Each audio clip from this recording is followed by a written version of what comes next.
السلام عليكم ورحمة الله وبركاته.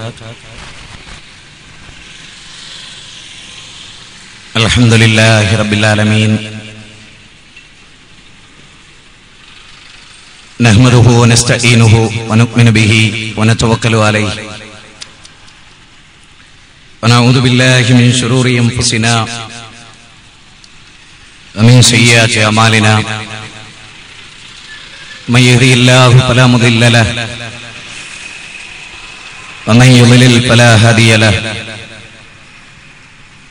أشهد أن لا إله إلا الله وحده لا شريك له، وأشهد أن محمدا عبده ورسوله، أرسله بالهدى ودين الحق ليظهره على الدين كله ولو كره المشركون. اللهم صل على محمد وعلى آل محمد كما صليت على إبراهيم وعلى آل إبراهيم إنك حميد مجيد. اللهم بارك على محمد وعلى آل محمد كما باركت على إبراهيم وعلى آل إبراهيم إنك حميد مجيد. أما بعد، فإن خير الحديث كتاب الله، وخير السنن سنن محمد صلى الله عليه وسلم، وشر الأمور محدثاتها، وكل محدثة بدعة، وكل بدعة ضلالة، وكل ضلالة في النار. اتقوا الله عباد الله. إن نريد إلا الإصلاح ما استطعت وما توفيقي إلا بالله عليه توكلت وإليه أنيب. اللهم رب اشرح لي صدري ويسر لي أمري واحلل عقدة من لساني يفقهوا قولي.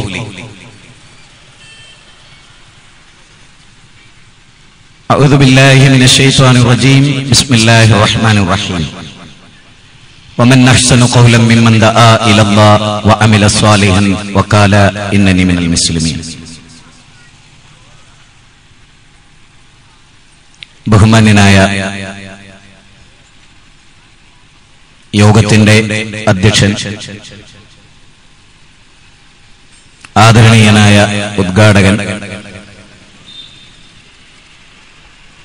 പ്രിയം നിറഞ്ഞ സഹോദരന്മാരെ, സഹപ്രവർത്തകരെ, സുഹൃത്തുക്കളെ, മനുഷ്യ സമൂഹത്തെ സംബന്ധിച്ചിടത്തോളം ഇതര ജീവവർഗങ്ങളിൽ നിന്ന് വ്യത്യസ്തമായി അവന്റെ അസ്തിത്വത്തെ നിർണയിക്കുന്നത് എന്താണ് എന്ന് വളരെ പ്രധാനമായി ചിന്തിക്കേണ്ട ഒരു കാലഘട്ടത്തിലാണ് നമ്മൾ ജീവിക്കുന്നത്.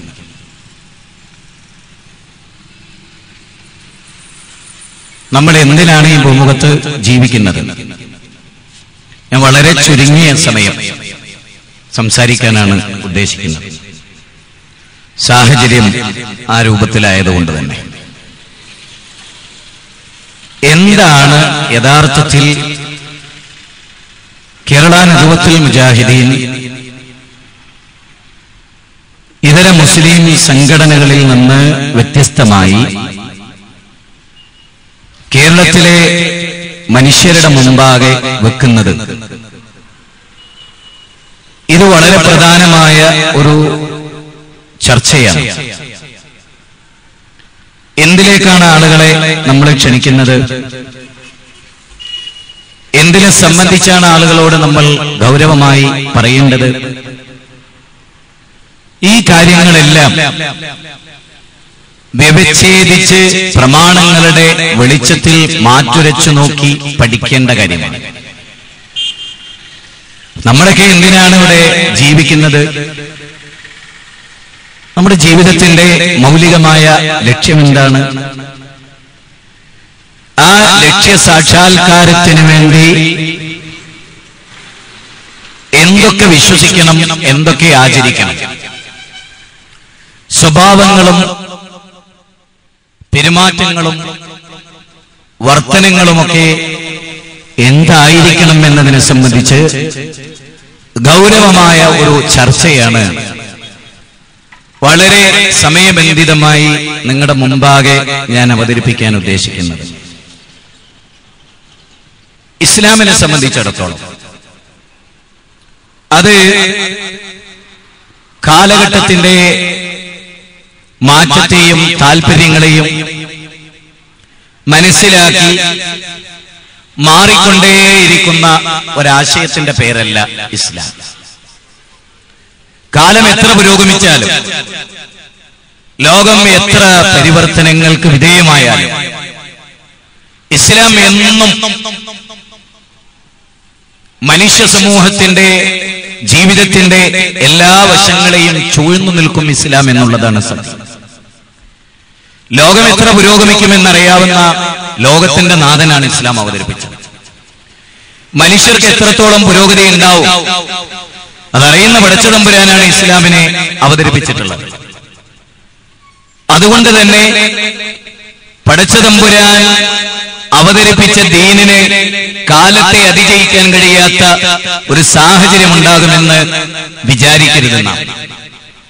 ഏത് കാലക്കാരെയും ഏത് ലോക സമൂഹത്തെയും ഏത് ഭാഷ സംസാരിക്കുന്നവരെയും ഏത് കുടുംബത്തിൽ ജനിച്ചവരെയും ഉൾക്കൊള്ളാൻ സാധിക്കുന്ന ഇസ്ലാമിന് എന്നുള്ളതാണ് ഇസ്ലാമിന്റെ പ്രത്യേകത. ഒരാളുടെ ജീവിതം അയാൾക്ക് ഇച്ഛക്കനുസരിച്ച് രൂപപ്പെടുത്തിയെടുക്കാം. ഒരാളുടെ ജീവിതം അയാളുടെ സിറ്റുവേഷൻ ചുറ്റുപാടുകൾക്കനുസരിച്ച് അയാൾക്ക് രൂപപ്പെടുത്തിയെടുക്കാം. എന്താണോ അയാളുടെ നാട്ടിൽ നടക്കുന്ന ആചാരങ്ങൾ അനുഷ്ഠാനങ്ങൾ അതിനനുസരിച്ച് അയാൾക്ക് ജീവിതത്തെ ചിട്ടപ്പെടുത്തിയെടുക്കാം. ഇതിനെല്ലാമുള്ള സ്വാതന്ത്ര്യമുള്ള ഒരു ലോകത്താണല്ലോ നമ്മൾ ജീവിക്കുന്നത്. എന്നാൽ ഇസ്ലാമിനെ സംബന്ധിച്ചിടത്തോളം ഇസ്ലാമിനെ ഇന്നതേ വിശ്വസിക്കാവൂ, ഇന്നത് വിശ്വസിക്കാൻ പാടില്ല, ഇന്നതേ പറയാവൂ, ഇന്നത് പറയാൻ പാടില്ല, ഇന്ന രൂപത്തിലേ സമ്പാദിക്കാവൂ, ഇന്ന സമ്പാദ്യം ശരിയല്ല. അങ്ങനെ ഇസ്ലാമിനെ എല്ലാ രംഗത്തും കണിശമായ സ്വഭാവങ്ങളും ഇടപെടലുകളും ഉണ്ട്. ഡ്രസ്സ് എങ്ങനെ ധരിക്കണം, ഒരാൾ ബാത്റൂമിലേക്ക് എങ്ങനെ പ്രവേശിക്കണം, അങ്ങനെ അയാളുടെ ജീവിതവുമായി ബന്ധപ്പെട്ട് എല്ലാ മേഖലകളിലും ഇസ്ലാം ഇടപെടുന്നു എന്നുള്ളത് ഇസ്ലാമിന്റെ മാത്രം പ്രത്യേകതയാണ്. ഇപ്പൊ അമേരിക്ക ഭരിക്കുന്ന ജോർജ് ഡബ്ല്യു ബുഷ് ആവട്ടെ, ഇനി ഒബാമയാവട്ടെ, ബൈബിള് പ്രകാരമല്ല അമേരിക്ക ഭരിക്കപ്പെടുന്നത്. യേശുക്രിസ്തു ഒരു നാട് ഭരിച്ച പോലെയല്ല അമേരിക്ക ഭരിക്കപ്പെടുന്നത്.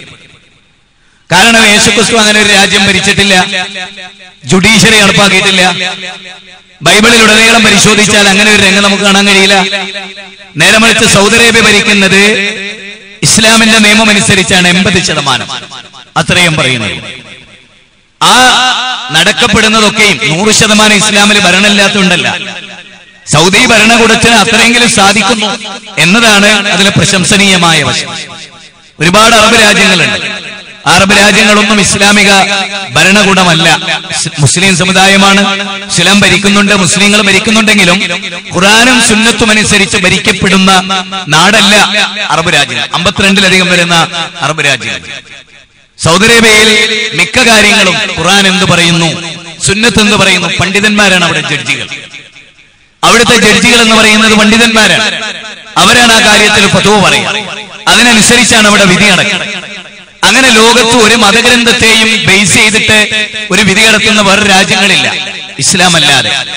ഇസ്ലാം മുഹമ്മദ് നബി സല്ലല്ലാഹു അലൈഹി വസല്ലമ മനുഷ്യന്റെ ജീവിതത്തിന്റെ എല്ലാ രംഗത്തും ഇടപെട്ടിട്ടുണ്ട് എന്നുള്ളതാണ് സത്യം. നബി സല്ലല്ലാഹു അലൈഹി വസല്ലമ കച്ചവടക്കാരനായി ജീവിച്ചു. നബി സല്ലല്ലാഹു അലൈഹി വസല്ലമ നല്ലൊരു ഭർത്താവായിട്ട് ജീവിച്ചു. നബി സല്ലല്ലാഹു അലൈഹി വസല്ലമ നല്ലൊരു പിതാവായിട്ട് ജീവിച്ചു. അങ്ങനെ ജീവിതത്തിന്റെ എല്ലാ മേഖലകളിലും നബി സല്ലല്ലാഹു അലൈഹി വസല്ലമ ഇടപെട്ടു. അതുകൊണ്ട് തന്നെ മുസ്ലിങ്ങളെ സംബന്ധിച്ചിടത്തോളം എല്ലാ രംഗത്തും നിയമങ്ങളെയും നിയമാവലികളെയും സത്യത്തെയും ധർമ്മത്തെയും എല്ലാം ഇസ്ലാം പഠിപ്പിച്ചു എന്നുള്ളത് നിങ്ങൾ തുടക്കത്തിൽ മനസ്സിലാക്കുക. ഇസ്ലാമിനെ ഞാൻ പറഞ്ഞു, ഖുർആനും സുന്നത്തുമാണ് ഒരു മുസ്ലിമിന്റെ ഭരണഘടനയായി വരേണ്ടത്. അതിനനുസരിച്ചാണ് ഒരു മുസ്ലിം ജീവിക്കേണ്ടത് എന്നുള്ളതാണ് ഇസ്ലാം നമ്മളെ പഠിപ്പിക്കുന്നത്. അതിനനുസരിച്ച് ജീവിക്കുന്ന ഒരു തലമുറ ഉണ്ടാകാനാണ് യഥാർത്ഥത്തിൽ ഇസ്ലാഹി പ്രസ്ഥാനം അതിന്റെ ഉള്ളും പുറവും ജീവിതം മുഴുവനും ഈ സമൂഹത്തിന് വേണ്ടി സമർപ്പിക്കപ്പെട്ടിട്ടുള്ളത്. ഓരോ കാര്യങ്ങൾ, ഓരോ സെപ്പറേറ്റ് വിഷയങ്ങൾ എടുത്ത് സംസാരിച്ചു പോവാണ് ഞാനൊരു ക്ലാസ് രൂപത്തിൽ. ഖുർആനിൽ ഒന്നാമതായി സമൂഹത്തെ അഭിമുഖീകരിച്ചുകൊണ്ട് പറയേണ്ട ചില കാര്യങ്ങളുണ്ട്. ഇസ്ലാമിക പ്രമാണങ്ങളോട് കൂറുപുലർത്തുമ്പോൾ മുസ്ലിം സമുദായത്തെ വ്യത്യസ്ത സംഘടനകൾ ഇവിടെ പ്രവർത്തിച്ചുകൊണ്ടിരിക്കുന്നുണ്ട്. കേരളത്തിൽ ഒരുപാട് സംഘടനകൾ. ഈ സംഘടനകളെല്ലാം വിശുദ്ധ ഖുർആനും തിരുസുന്നത്തുമാണ് ഞങ്ങളുടെ പ്രമാണം എന്ന് പറയും, നാവുകൊണ്ട് പറയും, ഗ്രന്ഥങ്ങളിൽ എഴുതും, പക്ഷെ ജീവിതത്തിൽ ഉണ്ടാവില്ല. നാവുകൊണ്ട് പറയുകയും പേജുകളിൽ എഴുതുകയും ഹൃദയത്തിൽ ഇല്ലാതിരിക്കുകയും ചെയ്തിട്ടുള്ള ഒരു സൊസൈറ്റിയാണ് ഇന്നത്തെ മുസ്ലിം സമുദായം. ഖുർആൻ അല്ലാഹു അവതരിപ്പിച്ചിട്ടുള്ള പൂർണ്ണമായ അർത്ഥത്തിലെ ദൈവിക ഗ്രന്ഥമാണ്. അത് വിശദീകരിച്ചു പഠിപ്പിച്ചു തന്നിട്ടുള്ള ആള് മുഹമ്മദ് നബി സല്ലല്ലാഹു അലൈഹി വസല്ലമയാണ്. നബി സല്ലല്ലാഹു അലൈഹി വസല്ലമ ജീവിക്കുന്നത് ജീവിതത്തിൽ കണ്ട് മനസ്സിലാക്കി പഠിച്ച് ഉൾക്കൊണ്ട ആളുകളാണ് സഹാബികൾ. ആ സഹാബികളാണ് നബിയുടെ പ്രഥമ സംബോധിത സമൂഹം. ആ സമൂഹം ജീവിച്ചു. അതാണ് ഇസ്ലാമിക സമൂഹത്തിന്റെ മാനദണ്ഡം. അവരെന്ത് വിശ്വസിച്ചു അതുപോലെ വിശ്വസിക്കണം എന്നാണ് ഖുർആൻ പറയുന്നത്. സഹാബികൾ അല്ലാഹുവിനെ എങ്ങനെ വിശ്വസിച്ചു, സഹാബികൾ മലക്കുകളെ എങ്ങനെ വിശ്വസിച്ചു, സഹാബികൾ ജീവിതത്തെ എങ്ങനെ വീക്ഷിച്ചു, നബി സല്ലല്ലാഹു അലൈഹി വസല്ലമയെ അവരെങ്ങനെ കണ്ടു, ഇതൊക്കെ അങ്ങനെ സഹാബികൾ ജീവിതത്തിൽ എല്ലാ രംഗത്തും സ്വഭാവം, ഗുണങ്ങള്, സമ്പത്ത്, പെരുമാറ്റം, വസ്ത്രം, ജീവിത രീതികള് ഇതെല്ലാം സഹാബികൾ എങ്ങനെയായിരുന്നോ അങ്ങനെ ജീവിക്കുക. അതാണ് പ്രമാണങ്ങൾ കൊണ്ട് നമ്മൾ ഉദ്ദേശിക്കുന്നത്. അറബ് ജനത 0 ഡിഗ്രിയിൽ ജീവിച്ചിരുന്ന ഒരു ജനതയാണ് അറബികൾ. ഏറ്റവും മോശമായ ഘടനയിൽ ജീവിച്ചിട്ടുള്ള ഒരു സമൂഹമാണ് അറബികൾ. ആ അറബികൾ നബി സല്ലല്ലാഹു അലൈഹി വസല്ലമ വന്നിട്ട് മുൻകാലഘട്ടത്തിലെ ഏതെങ്കിലും കവിത ചൊല്ലി ആ സമൂഹത്തെ പ്രവാചകൻ ഉദ്ധരിച്ചിട്ടില്ല. പ്രവാചകന്റെ പ്രസംഗത്തിൽ നബി കവിത ഉദ്ധരിക്കാറുണ്ടായിരുന്നില്ല.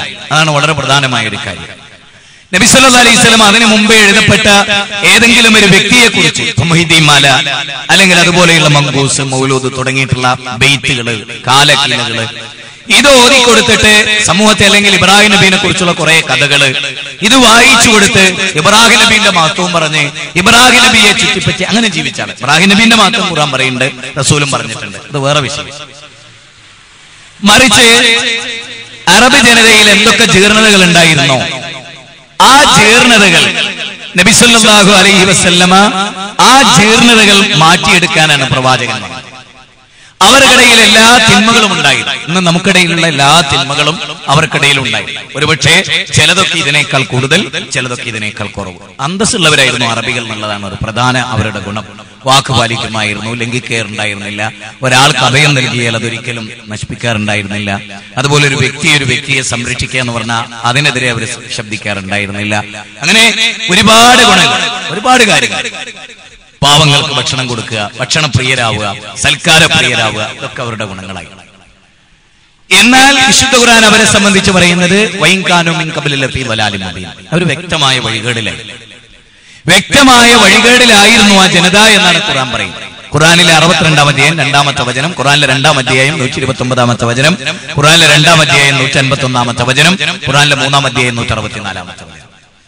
ഈ വചനങ്ങളിലെല്ലാം അല്ലാഹു പറയുന്നത് വൈൻകാനു മിൻ ഖബ്ലി ലഫീ വലാലിൻ മുബീൻ, വ്യക്തമായ വഴികേടിലായിരുന്നു. ശിർക്കുണ്ടായിരുന്നു, അല്ലാഹു അല്ലാത്തവരോട് പ്രാർത്ഥിച്ചിരുന്നു, കള്ളു കുടിച്ചിരുന്നു, വ്യഭിചരിച്ചിരുന്നു, പലിശ കൊടുത്തിരുന്നു, കുടുംബ